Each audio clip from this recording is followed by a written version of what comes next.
Episode 10 में हमने देखा था कि सियोन ओसांग को बहुत ही बुरी तरीके से पीटने लगता है और उसकी हालत बहुत ही ज्यादा बुरी कर देता है। थोड़ी देर बाद वहां पर जंगयोंग भी आ गया था और उसे सियोन वहां पर देखकर बहुत ज्यादा मारता है। वो उसे जान से मारने ही वाला होता है कि तभी बम वहां पर आ जाता है और वो तुरंत उसे रोक देता है, क्योंकि अगर सियोन ने जंगयोंग को जान से मार दिया होता।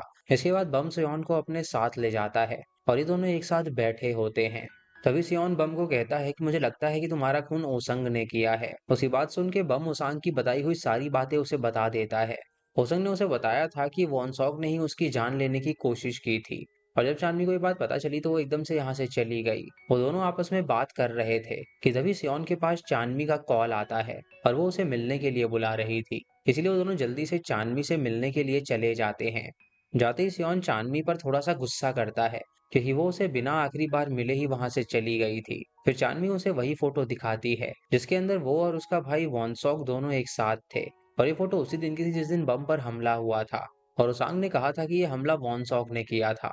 उस फोटो को देखकर सियोन समझ जाता है कि अगर ये हमला वॉनसॉक ने किया होता तो वो चांदनी के साथ नहीं होता, यानी किसी और ने उस पर हमला किया था। अब उन तीनों को पूरा विश्वास हो गया था कि ओसांग झूठ बोल रहा है। इसके बाद हम ओसांग को देखते हैं और वो अपने डैड के साथ खड़ा हुआ था और उसके डैड उस पर बहुत ज्यादा गुस्सा कर रहे थे, क्योंकि उसांग के चेहरे पर बहुत ज्यादा चोट लगी हुई थी। जब उसांग का डैड उससे उस चोट के बारे में पूछता है तो कहता है कि मेरी किसी से लड़ाई हो गई थी। अब क्योंकि उसांग के स्कूल में 2 मर्डर केसेस के इन्वेस्टिगेशन चल रही थी और सारा शक उसांग पर ही जा रहा था, इसलिए उसका डैड फिर से उससे पूछता है कि क्या तुमने किसी का मर्डर किया है, जिस पर उसांग उसे साफ इनकार कर देता है। दूसरी तरफ चांदनी और सियोन दोनों अपने घर की तरफ जा रहे थे और फिर चांदनी अपना बैग लेने के लिए एक स्टोर में चली जाती है और सियोन बाहर ही खड़ा हो जाता है। जब चांदनी बाहर आती है तो वो देखती है कि सियोन को जंगयोंग के गुंडे अपने साथ ले जा रहे हैं और वो उन्हें रोकने की कोशिश करती है, लेकिन एक गुंडा उसे धक्का मार के नीचे गिरा देता है। जाते वक्त जंगयोंग चांदनी को धमकाता है कि अगर तुमने पुलिस को बताया तो वो सियोन को मार डालेगा। उसके बाद चांदनी बम को फोन करके उसे इस बारे में बताती है और बम चांदनी से कहता है कि मैं इसका कुछ सोल्यूशन निकालने की कोशिश करता हूँ। उधर जंगयोंग सियोन को अपने अड्डे पर ले गया था और वहां पर उसने उसे बांध दिया था। वो उसे कहता है कि आज रात तुम्हारा भी वही हश्र होगा जो तुमने मेरा किया था। इधर बम जो सो रहा होता है तो अचानक से उसे अपनी सारी पुरानी यादें याद आ जाती हैं। उसे पता चल जाता है कि उस दिन उसे वॉन सॉक ने नहीं बल्कि ओसांग ने ही मारने के लिए बिल्डिंग से नीचे गिराया था। ये जानकर बम को बहुत ज्यादा गुस्सा आता है कि ओसांग ने उसे जो भी बात बताई थी वो सारी झूठी थी। वो जल्दी से चांदनी को कॉल करके उसे सारी बात बताता है और उसे कहता है कि तुम्हें अब पुलिस को बताने की जरूरत नहीं है। उधर हम ओसांग को देखते हैं क्योंकि एक टैक्सी में बैठने ही वाला था कि तभी 2 आदमी आकर उसे रोक लेते हैं और उनमें से 2 आदमी बहुत ही चालाकी से ओसांग के बैग में एक ट्रैकिंग डिवाइस डाल देते हैं और इसके बारे में ओसांग को कुछ भी नहीं पता चलता। वो सीधा वहां से जंगयोंग के अड्डे पर पहुंच जाता है और पीछे वही लोग ट्रैकिंग डिवाइस की मदद से उसका पीछा कर रहे थे और अड्डे पर ओसांग सियोन को बहुत ही बुरी तरीके से मारना शुरू कर देता है और वो उसे टॉर्चर कर ही रहा होता है कि तभी वहां पर वही 2 आदमी अपनी पुरानी गैंग के साथ आ जाते हैं और सभी को चारों तरफ से घेर लेते हैं। उनके आने के कुछ वक्त बाद बम भी वहां पर आ जाता है और दरअसल बम ने ही उन आदमियों को वहां पर भेजा था, क्योंकि जब उसकी आवाज वापस आ गई थी तो उसे सब कुछ पता चल गया था। अब अंदर आते ही बम ओसांग पर बहुत ही ज्यादा गुस्सा करता है और वो उस पर हाथ उठाने ही वाला होता है, लेकिन उसका आदमी उसे ऐसा करने से रोक देता है। इसके बाद बम सियोन को वापस चांदनी के पास ले आता है और चांदनी उसे सही सलामत देखकर राहत की सांस लेती है। उसके बाद बम सियोन के लिए खाना लेने के लिए चला जाता है, क्योंकि उसने कल रात से कुछ नहीं खाया था। उसके वहां से जाने के बाद सियोन चांदनी को कहता है कि मुझे बम काफी ज्यादा अजीब लगने लगा है। दूसरी तरफ हम 2 डिटेक्टिव्स को मर्डर केस की इन्वेस्टिगेशन करते हुए देखते हैं और तभी वो मर्डर हुए लड़के के गले पर निशान देखते हैं, जैसे उन्हें पता चलता है कि इसका खून एक लेफ्ट हैंडेड ने किया है। अब उनका शक शियोन पे नहीं होता है क्योंकि शियोन एक राइट हैंडेड था। उधर चांदनी तैसो से मिलने के लिए आती है और सियोन के बारे में उसे बताती है। अब तैसो ये सुनकर एक बहुत ही बड़ा फैसला लेती है और जानवी को कहती है कि मैंने ही मिन के डैड का काम सियोन से करवाया था, इसीलिए अगर सियोन को पुलिस के हाथों से बचाना है तो मुझे यहाँ से गायब होना होगा। इसीलिए आज तैसो फैसला लेती है कि वो बिल्कुल गायब हो जाएगी और आज के बाद वो किसी से नहीं मिलेगी। जाने से पहले तैसो चांदनी को गले लगाती है और तभी वहां पर डिटेक्टिव भी आ जाते हैं और बातों ही बातों में उनसे कहते हैं कि उन्हें लगता है कि वो दोनों आखिरी अलविदा कह रहे हैं। तैसो उन्हें कुछ भी नहीं बोलती और वहां से तुरंत चली जाती है। उसके जाने के बाद डिटेक्टिव चांदनी से पूछताछ करने की कोशिश करता है, जिस पर चांदनी उसे इतना बोलती है कि आपको ओसांग से पूछना चाहिए और इतना कहने के बाद वो वहां से चली जाती है। इधर हम ओसांग को उसके डैड के ऑफिस में देखते हैं और ओसांग अपने डैड को बताता है कि मैं जूहिन से प्यार करता हूँ। ये बात सुनकर उसका डैड बहुत ज्यादा हैरान हो जाता है और वो अपने बेटे से कहता है कि वो जीहुन के साथ फीलिंग बिल्कुल ना रखे। लेकिन ओसांग ऐसा करने से साफ इनकार कर देता है। जाते वक्त ओसांग अपने डैड को कहता है कि मैं आपको पहले ही बता रहा हूँ, अभी कुछ दिनों में कुछ और भी बहुत ही बड़ा कांड होने वाला है। इतना कहने के बाद ओसांग वहां से चला जाता है। जब वो ऑफिस से बाहर निकलता है तभी डिटेक्टिव जिन उसे रोक लेती है। वो देखती है कि ओसांग ने अपने राइट हैंड से उस पर्स को पकड़ा है, इसीलिए वो थोड़ा सोच में पड़ जाती है। उसे जब चांदनी सियोन के साथ उसके घर में बैठी थी और तभी सियोन चांदनी से कहता है कि बम जब मुझे बचाने के लिए आया था तब वो अपना सारा काम लेफ्ट हैंड से कर रहा था। ये बात मुझे बहुत ही ज्यादा अजीब लगी थी। फिर खाना खाते वक्त चांदनी सियोन से पूछती है कि अगर कोई लेफ्ट हैंडेड है तो क्या वो अपने लेफ्ट पैर का भी ज्यादा इस्तेमाल करता है। ये सुनकर सियोन को एक आइडिया आता है कि क्यों ना वो फिर से वॉन सॉक का वही वीडियो देखें जिसके अंदर किसी ने उसे धक्का मारा था और वो धक्का भी लात से मारा गया था, जिसकी वीडियो रिकॉर्डिंग हो गई थी। दूसरी तरफ हम बम को जूहिन के साथ देखते हैं और थोड़ी देर बाद ओसंग भी वहां पर आ जाता है। उस वक्त बम ओसंग के सामने ही ह्यूसुंग को कहता है कि मैं तुम्हें ओसंग की सच्चाई बताना चाहता हूँ और मुझे पता है कि ओसंग तुमसे प्यार करता है और उसने तुम्हारे साथ किस भी किया है। अब ये सुनकर ज्यून को बहुत ही ज्यादा गुस्सा आता है और वो ओसंग को एक थप्पड़ मारकर वहां से चली जाती है। ज्यून के जाने के बाद बम ओसंग को कहता है कि मुझे पता है कि मेरे में दो पर्सनालिटी हैं और तुमने ही मुझे उस दिन बिल्डिंग से धक्का मारा था क्योंकि मैं तुम्हें वॉन सॉक को परेशान करने से रोक रहा था, इसीलिए तुम्हें गुस्सा आ गया और तुमने मुझे धक्का मार दिया था। अब सीन शिफ्ट होता है जहां पर हम चांदनी और सियोन को देखते हैं और उन्हें वो वीडियो मिल गई थी जिसमें वॉन सॉक स्कूल की बिल्डिंग से नीचे गिर रहा था। वो दोनों देख लेते हैं कि जिसने भी वॉन सॉक को धक्का दिया था उसने अपने लेफ्ट पैर से उसे नीचे गिराया था। सियोन को ये विश्वास हो गया था कि जिसने भी उसे धक्का दिया है वो ओसंग तो नहीं है। इसके बाद सियोन और बम दोनों बाहर खाने के लिए जाते हैं जहां पर बम चुपके से सियोन का फोन चुरा लेता है। लेकिन सियोन भी उसे देख लेता है पर वो उसे कुछ भी नहीं कहता क्योंकि वो बिल्कुल ऐसा ही चाहता था। खाने के बाद सियोन चांदनी के साथ नया फोन लेने के लिए चला जाता है। यहाँ पर चांदनी भी ठीक वैसा ही फोन ले लेती है जैसा कि उसके भाई वॉनसॉक के पास था, क्योंकि उन्हें शक था कि वॉनसॉक का फोन जरूर बम के पास है। फोन लेने के बाद सियोन बम के घर चला जाता है और वो उसे झूठ बोलता है कि मेरे घर पे जंगयों के गुंडे बैठे थे। तभी चांदनी वॉनसॉक के नकली फोन से बम को मैसेज भेजती है और कहती है कि वॉनसॉक का फोन मिल गया है। फोन की फोटो देखते ही बम बहुत ज्यादा घबरा जाता है और काम का बहाना करके वो अपने घर चला जाता है। उसके बाद वो अपने फार्म हाउस पर आकर छुपाया हुआ फोन चेक करता है और वो देखता है कि वॉनसॉक का फोन बिल्कुल सही सलामत है, इसीलिए वो थोड़ा रिलैक्स फील करता है। लेकिन तभी पीछे से वहां पर सियोन भी आ जाता है और वह उसे अपने पीछे देखकर बहुत ही ज्यादा डर जाता है। और इसी के साथ 11th एपिसोड यहीं पर खत्म हो जाता है। एपिसोड 12 की शुरुआत होती है और हम देखते हैं कि सियोन ने बम की कार के नीचे ट्रैकिंग डिवाइस लगा दिया था जिसकी मदद से वो उसका पीछा करते हुए उसके फार्म हाउस तक पहुंचे थे और वहां पर उसने रंगे हाथों उसे पकड़ लिया था। सियोन बम से पूछता है कि आखिर तुम्हारे हाथ में क्या है और फोर्सफुली देख लेता है कि उसके हाथ में वॉनसॉक का फोन है। ये देखकर सियोन बहुत ही ज्यादा हैरान हो जाता है।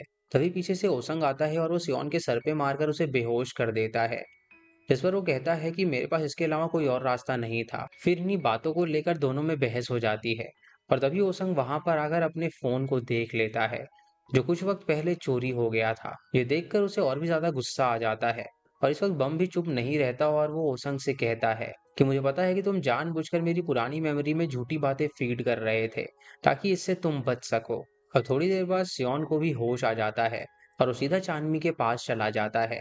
वो चांदनी को बताता है कि बम के पास तुम्हारे भाई का फोन है और ये सुनकर चांदनी काफी ज्यादा हैरान हो जाती है। अगले दिन सियोन और चांदनी स्कूल चले जाते हैं जहाँ पर चांदनी सियोन को कहती है कि हमें इस बारे में पुलिस को बताना चाहिए। तो सियोन चांदनी की बात मान लेता है और वो दोनों पुलिस स्टेशन चले जाते हैं जहाँ पर डिटेक्टिव को बताते हैं कि बम के पास उसके भाई का फोन है।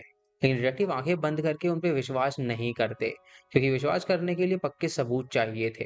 इसके बाद हमें पता चलता है कि बम कल रात को ही गायब हो गया था और उसकी गाड़ी नदी के पास मिली थी। पुलिस भी उसे ढूंढ रही थी लेकिन अभी तक बम का कोई भी पता नहीं चल पाया था। डिटेक्टिव भी नदी किनारे आकर देखती है जहां पर पुलिस इन्वेस्टिगेशन कर रही थी और समझ जाती है कि बम का वॉनसॉक के मर्डर के मामले में हाथ जरूर है। अब ये बात चांदनी और सियोन को भी पता चल जाती है, जिस पर सियोन कहता है कि मुझे लगता है कि बम भाग गया है। उधर डिटेक्टिव बम को सीसीटीवी फुटेज वाले हत्यारे से मैच करने की कोशिश करते हैं और दोनों बहुत हद तक एक जैसे ही लग रहे थे। दूसरी तरफ चांदनी ओसांग को मिलने के लिए बुलाती है और सबसे पहले वो ओसांग से झूठी माफी मांगती है कि वो उसका विश्वास जीतकर उससे जानकारी निकलवाना चाहती थी। तभी चांदनी उससे कहती है कि मुझे पता है कि तुम कल बम के फार्म हाउस पे मौजूद थे और तुमने ही सियोन पे हमला किया था, क्योंकि सियोन ने तुम्हें देख लिया था। होसंग उसकी बातें सुनकर उससे कहता है कि मुझे पहले ही शक हो गया था कि तुम मुझसे ऐसी माफी क्यों मांग रही हो। अब वो बोल देता है कि हाँ, मैंने ही वो हमला किया था जिसमें मुझे बहुत ही ज्यादा मजा आया था। जब ये सब बोलकर वहां से जा रहा होता है तो चांदनी उसे बताती है कि मैंने तुम्हारी ये सारी बातें मेरे फोन में रिकॉर्ड कर ली हैं और ये अब वो डिटेक्टिव को भेज देगी। ये सुनकर उसांग को बहुत ज्यादा गुस्सा आता है और चांदनी को जान से मारने की धमकी देकर वहां से चला जाता है। दूसरी तरफ सियोन तैसो से मिलता है और उसकी सारी कहानी के बारे में उसे बता देता है। उसके बाद वो तैसो से कहता है कि क्या तुम ओसंग के बैग में ट्रैकिंग डिवाइस डाल सकती हो ताकि उसका पीछा करते हुए बम के ठिकाने का पता लग सके। तैसो थोड़ा सोचती है और वो हाँ कर देती है। इसके बाद हम देखते हैं कि ओसंग से डिटेक्टिव पूछताछ कर रही थी और वो बार बार ओसंग को उस फार्म हाउस के बारे में पूछती है, लेकिन ओसंग उसकी एक भी बात का सीधा जवाब नहीं दे रहा था। उसके बाद हम तैसो को देखते हैं, क्योंकि ओसंग के कमरे में जाकर उसके बैग में उस ट्रैकिंग डिवाइस को डाल देती है, लेकिन तभी ओसंग भी पीछे से वहां पर आ जाता है। इसलिए तैसो उसे बहाना बना देती है और उसे कहती है कि वो उसके बैग में फोटोज ढूंढ रही थी। ओसंग भी तैसो पर बिल्कुल भी शक नहीं करता और वो वहां से चली जाती है। अगले दिन स्कूल आकर जियोन सियोंग को इशारा करके बता देती है कि उसने अपना काम कर दिया है और उधर एजोंग तैसो को वीडियो कॉल करती है और उसे बताती है कि बम शक के घेरे में है और उसने ही वॉन सॉक को मार दिया था और अब वो गायब हो गया है। उसके बाद तैसो साइड में जाकर रिलैक्स करती है और वो अपने सामने बम को देख लेती है। दूसरी तरफ से जिन अमेरिका से फिर से वापस आ जाता है और इस बार चांदनी को सब कुछ सच बता देता है। वो कहता है कि वॉन सॉक और मैं दोनों डेट कर रहे थे और एक दिन ओसंग ने हमारी प्राइवेट फोटोज खींच ली थी और उसके बाद से ही वॉन सॉक को वो ब्लैकमेल करने लगा था और उसे ब्लैकमेल करने के बाद वो उससे बहुत ही बुरे काम करवाया करता था और खुद हमेशा बच जाता था। सिर्फ बम ने वॉनसॉक को ओसंग से बचाने की कोशिश की थी। अगले दिन हम बम को देखते हैं जो अपने शिप पर आया था और वो देखता है कि चांदनी पहले से ही गन लेकर वहां पर खड़ी थी। बम चांदनी को अपनी गन नीचे रखने के लिए कहता है, लेकिन चांदनी उसे अपने से दूर रहने के लिए कहती है। वो बम को कहती है कि मुझे पता है कि तुमने ही मेरे भाई को मारा है। और उसके बाद हमें वो सीन दिखाया जाता है जब वॉनसॉक की मौत हुई थी। बम वॉनसॉक के पास आकर उसे लात मार के नीचे गिरा देता है और चांदनी का फोन भी काट देता है। उसे कुछ दिन बाद वो चांदनी को वॉनसॉक के फोन से कॉल भी करता है। तभी उसके पास पड़ा ओसंग का फोन बजने लगता है और उसी रिंगटोन को सुनकर चांदनी को ओसंग पर शक हो गया था। लेकिन अभी सारी सच्चाई उसके सामने आ गई थी कि उसके भाई का कातिल ओसंग नहीं बल्कि बम है। इसके साथ हमें दूसरा मर्डर केस का सीन भी दिखाया जाता है और उसे भी बम ने ही मारा था। उस वक्त उसके अंदर उसके भाई की आत्मा आ गई थी और जब बम अपनी असली पर्सनालिटी में स्विच हुआ तब उसे पता चला कि उसने कितनी बड़ी गलती कर दी है, इसलिए वो वहां से तुरंत भाग गया था। अब बम चालाकी से चांदनी के हाथ वाली गन को नीचे गिरा देता है और उसे बहुत ज्यादा मारता है, जिसके बाद चांदनी बेहोश हो जाती है। जब चांदनी को होश आता है तो वो देखती है कि बम उसके सामने गन लेकर बैठा है और वो बहुत ही ज्यादा एग्रेसिव लग रहा था। ये देखकर चांदनी समझ जाती है कि वो असली बम नहीं है, बल्कि उसके अंदर किसी और की पर्सनालिटी आ गई है। उसे कहती है कि मुझे पता है कि तुम उसके भाई हो जिसकी काफी वक्त पहले मौत हो गई थी। त्रिबम ऐसा बिल्कुल भी नहीं है। वो बहुत ही ज्यादा अच्छा लड़का है और किसी के साथ वो बुरा नहीं करता, इसलिए तुम बम के शरीर को छोड़ दो और मैं तुम्हें अपने भाई की मौत के लिए माफ कर दूंगी। ये सुनकर वो थोड़ा इमोशनल हो जाता है और वो अपने भाई का शरीर छोड़ देता है क्योंकि उसे अपने भाई बम पर तरस आ रहा था। थोड़ी देर बाद बम बिल्कुल नॉर्मल हो जाता है और वो खुद को शूट करने की कोशिश करता है, क्योंकि अनजाने में ही सही उसने बहुत गलत काम किए थे, लेकिन चांदनी उसे रोक लेती है। थोड़ी देर बाद डिटेक्टिव्स वहां पर आते हैं और बम को गिरफ्तार करके अपने साथ ले जाते हैं। और दूसरी तरफ हम सियोन को देखते हैं और जीहुन सियोन को स्कूल की टेरिस पे बुला लेती है। जब सियोन ऊपर गया तो वो देखता है कि ओसंग ने जीहुन को गले पर चाकू रखा हुआ है, क्योंकि उसे पता चल गया था कि जीहुन ने उसके बैग में ट्रैकिंग डिवाइस डाला था। इसीलिए वो उन दोनों पे बहुत ज्यादा गुस्सा करता है। सियोन उससे कहता है कि जीहुन को ऐसा करने के लिए उसने ही कहा था, इसीलिए उसमें उसकी कोई गलती नहीं है, इसीलिए वो उसे छोड़ दे। ये सुनकर ओसंग सियोन को मारने के लिए आता है, लेकिन इसी बीच उन दोनों की फाइट शुरू हो जाती है।